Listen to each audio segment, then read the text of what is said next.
Good morning, students. So today we are going to start our last topic of this chapter. Okay.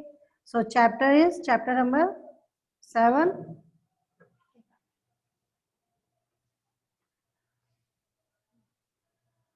Yes, chapter 7. Production function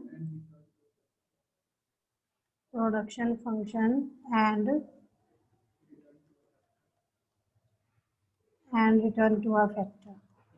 Okay.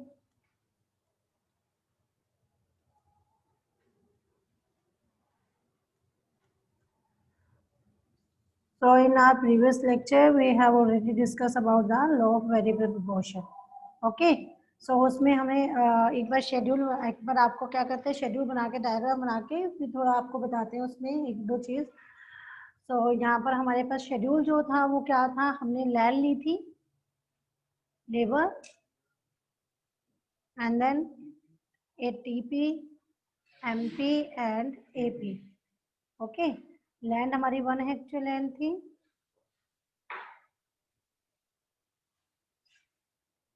Labour 1 2 3 4 5 6 7 8.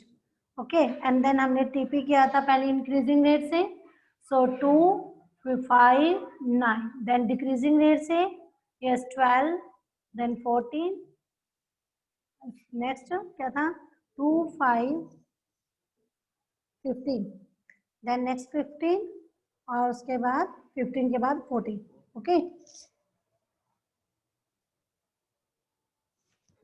उसके बाद MP क्या था हमारा TPN minus 1. ये तो अब मुझे दोबारा बताने की जरूरत नहीं है, सब आ गया होगा आपको. तो 2 3 4 3 2 1 0 -1. ओके. एपी हमारे पास क्या था AP TP by L. So TP आपके पास है यहाँ पर 2 then 2.5 then 3 again 3 then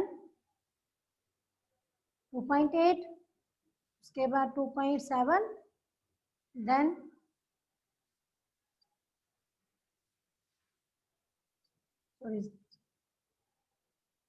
2.1 and 1.7. ये हमने टेबल कल की थी और उसके साथ हमने डायग्राम बनाया था. फिर इसका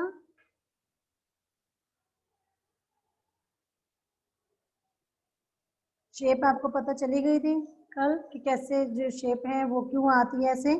ठीक है. Unit of labour and then यहाँ पर टीपी और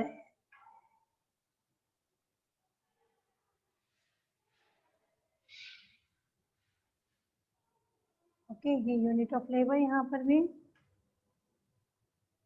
and then MP and AP.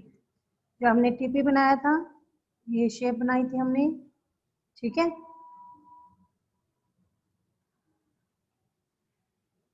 Over writing नहीं करते हम लोग डायग्राम में कभी भी.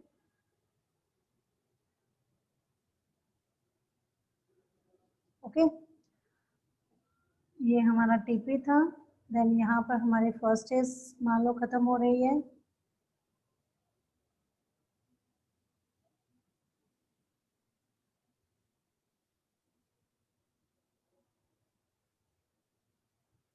then second stage and after that third stage. Okay. first stage second stage and third stage.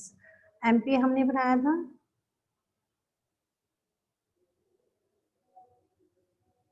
this one MP and AP.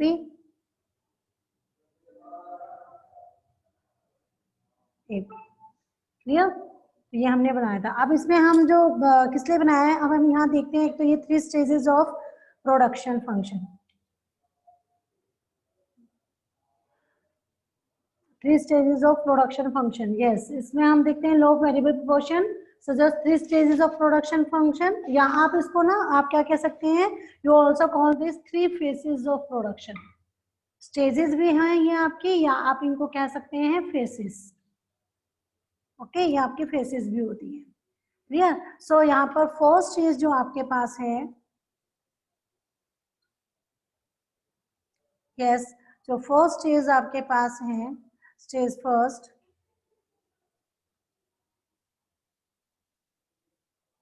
इसमें क्या है, व्हेन एमपी इज इंक्रीजिंग, हमने कल भी किया था ये, when MP is increasing,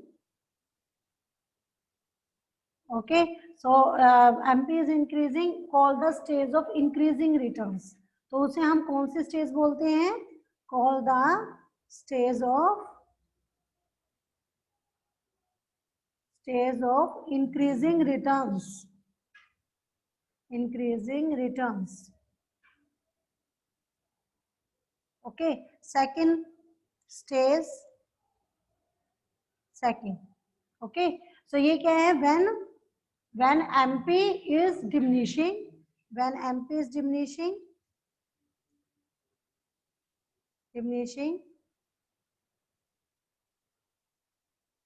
when MP is इसको क्या बोलेंगे, call the stage of diminishing returns, okay, call the stage of diminishing return,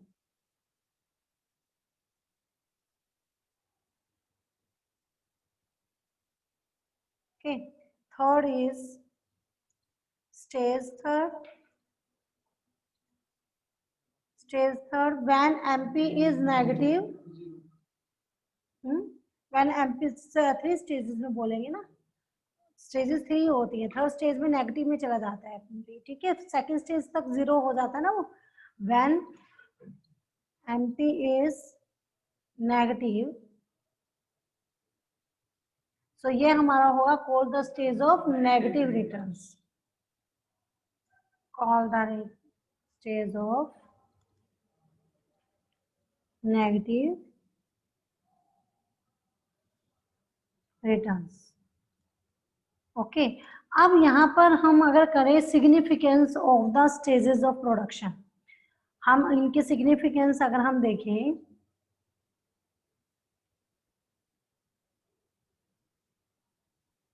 yes,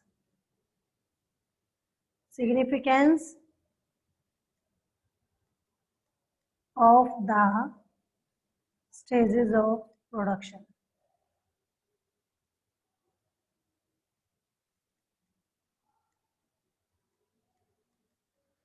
अब बच्चे के सिग्निफिकेंस देखते हैं।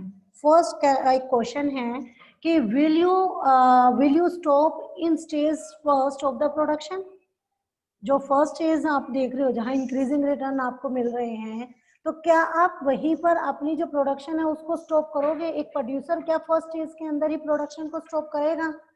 बताएं। तो यहाँ पर क्वेश्चन क्या अराइज हो रहा है आपके पास,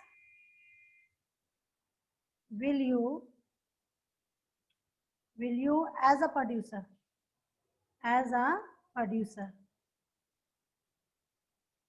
stop in stage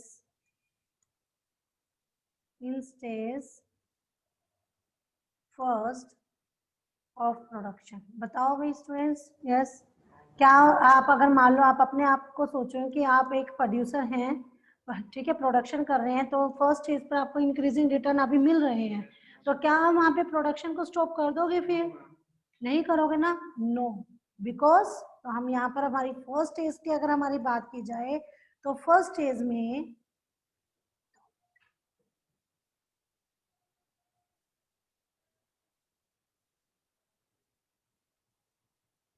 first stage की अगर हम बात करें यहाँ पर, तो फर्स्ट स्टेज में कभी भी प्रोड्यूसर क्या करता है, प्रोडक्शन को स्टॉप नहीं कर रहा है, क्योंकि अभी तो उसको क्या मिल रहा है, अभी तो उसको इंक्रीजिंग रिटर्न मिल रहे हैं, ठीक है, because in first stage employment of every additional unit of variable factor other factors remaining constant is giving more and more marginal output.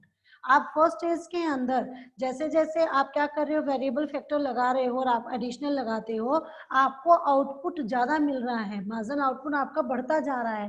जब राइजिंग एमपी है, फर्स्ट स्टेज में राइजिंग एमपी अभी आपके पास, तो राइजिंग एमपी के अंदर हम production कैसे प्रोड्यूसर बंद कर देगा? वो तो ये सोचेगा कि मैं लेबर और ज्यादा लगाऊं ताकि मुझे प्रोडक्शन और ज्यादा रिटर्न्स मिले, प्रोडक्शन बढ़े, ठीक है। तो जब तक एमपी राइजिंग होगा तब तक प्रोड्यूसर क्या नहीं करेगा, स्टॉप नहीं करेगा प्रोडक्शन को, ओके। अब नेक्स्ट आता है कि तो यहाँ पर आंसर क्या आता है, नो, वो स्टॉप नहीं करता। अब सेकंड क्वेश्चन आता है कि will you enter in stage third of production, क्या तुम एज अ प्रोड्यूसर जो फर्स्ट थर्ड स्टेज है उसमें एंटर करोगे? स्टूडेंट्स बोलिए, will you as a producer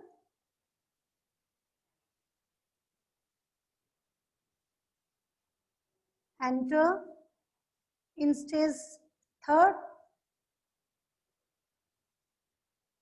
of production? करोगे? नहीं करेंगे। सो इसका आंसर भी क्या होगा हमारे पास? नो। क्यों होगा? क्योंकि because in stage third employment of every additional unit of variable factor other things remaining constant is causing loss of total output. अब क्योंकि हमने देखा कि थर्ड स्टेज के अंदर क्या हो रहा है, टीपी आपका डिमिनिश होना शुरू हो गया और मार्जिनल प्रोडक्टिविटी आपके कहाँ चली गई? नेगेटिव में चली गई। इट मीन्स कि आपका वहां पर टोटल आउटपुट का लॉस हो रहा है, ठीक है ना। बिकॉज वहां पर क्या है, क्योंकि वहां पर आपके पास इसका मतलब क्या, वहां पर एमपी क्या हो रहा है? MP is negative. तो जब नेगेटिव है तो हम कैसे वहां पर पहुंचेंगे? हम तो नहीं जाएंगे उस स्टेज के अंदर, ठीक है। So in fact it is foolish to get into a situation when total output declines even when the cost of the production is rising on account of additional employment of variable factor। कहते हैं ये तो एक मूर्खता वाली ही बात हो गई आपकी कि अगर आप उस स्टेज के अंदर जाते हो, ठीक है। सो इसका मतलब कि एक प्रोड्यूसर कहाँ रहेगा फिर?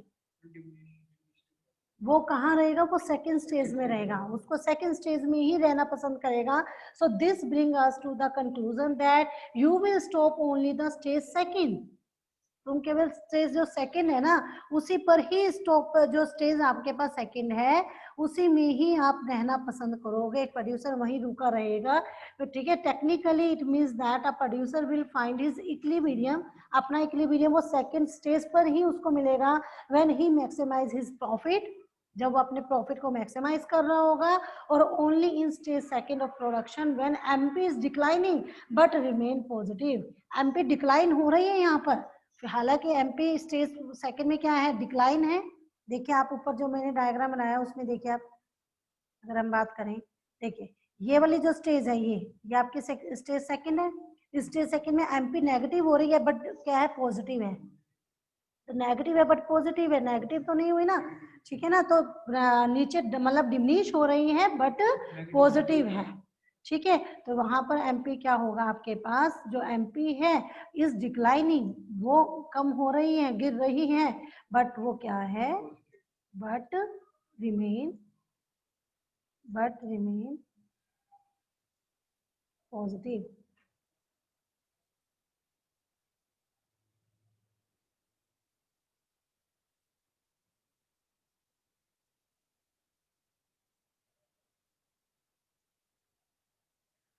But remain positive. Okay, clear.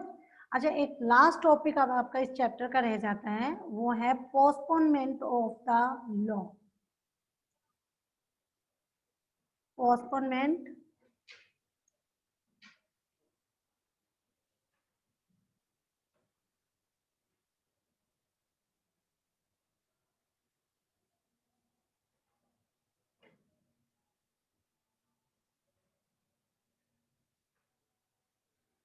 अभी तक आपने जो लॉ पढ़ा है, लॉ ऑफ वेरिएबल प्रोपोर्शन, जिसपे आपने देखा कि प्रोडक्शन पहले इंक्रीजिंग रेट से इंक्रीज होती है, फिर डिमिनिश हो जाती है ना, फिर ठीक नेगेटिव में चले, मतलब फिर डिमिनिश हो जाएगी। सो ये पढ़ा। अब ये लॉ को हम कब पोस्टपोन कर सकते हैं? कब तक मतलब हम खत्म नहीं कर सकते, मतलब ये नहीं है कि ये लगेगा तो ये जरूर लो। चाहे ये हो जाता है कहीं किसी एरिया में ये जल्दी लग जाता है, किसी एरिया में ये लेट लगता है, ठीक है। मतलब डिमिनिश जो डिक्रीजिंग रिटर्न्स मिलते हैं, कई जगह ऐसी होती है आपको जल्दी आपको क्या होता है? डिमिनिशिंग रिटर्न मिलने शुरू हो जाते हैं। लेकिन कई ऐसे जगह भी हैं जहां पर आपको लेट रिटर्न्स मिलते हैं, डिमिनिशिंग, लेकिन मिलते जरूर हैं। अब लैंड की बात करें, लैंड के ऊपर क्या है? एक टाइम के बाद फर्टिलिटी कम होती चली जाती है, तो क्या होगा?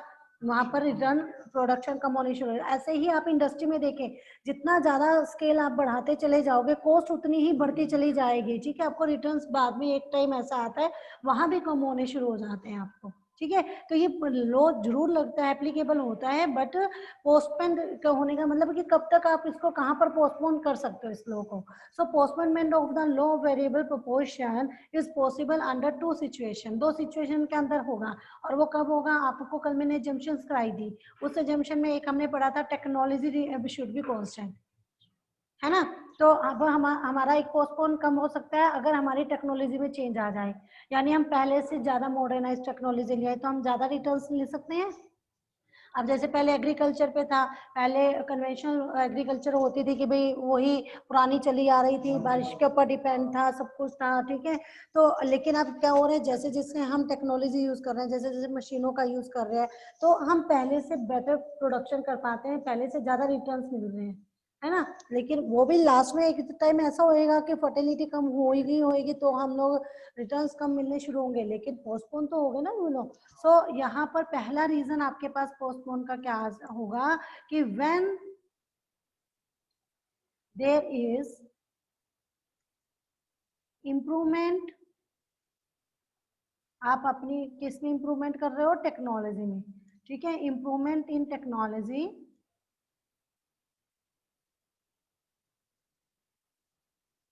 used in the process of production, okay, used in the process of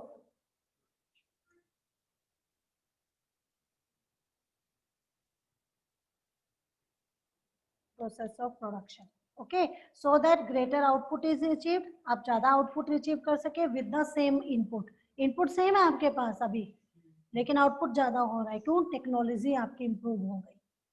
second क्या होगा, वेन सम, अब हमने पीछे पढ़ा कि भाई एक सब्स्टिट्यूट की कमी है, इम्परफेक्ट सब्स्टिट्यूट होने की वजह से हमारे रिटर्न्स हमें कम मिलते हैं। तो अगर हमें कोई क्या मिल जाए, अगर हम कोई सब्स्टिट्यूट क्या कर लें, डिस्कवर कर लें, कोई सब्स्टिट्यूट हमें मिल जाए चीजों का, फैक्टर्स का, तो हमारे क्या हो सकती है, ये लोग पोस्टपोन हो सकता है। तो इन दोनों में से देखो एक चीज है, इन दोनों में से जो सेकेंड ऑप्शन है कि when some substitute of fix factor is discover, ये वाला थोड़ा मुश्किल है होना, क्योंकि लैंड का कोई सब्स्टिट्यूट हो नहीं सकता है ना। तो लेकिन वो तो सिस्टिक बता रहा है ना आपको कि लो कब आपका ये पोस्टपोन होगा, जब ऐसा हो सकता है, ठीक है। अब ये सोचने ना लग जाना आपके भाई इसका दूसरा कौन सा सब्स्टिट्यूट आ गया, ठीक है। वो ये कह रहे हैं कि अगर ऐसा हो जाए तो ऐसा होगा। तो when some substitute of the fixed factor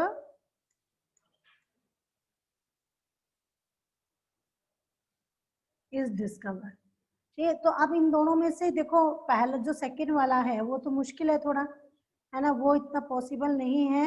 तो हम लोग जो है इस लॉ को कब तक पोस्टपोन कर सकते हैं, अगर हम अपनी टेक्नोलॉजी को ही इम्प्रूव कर लें, क्लियर।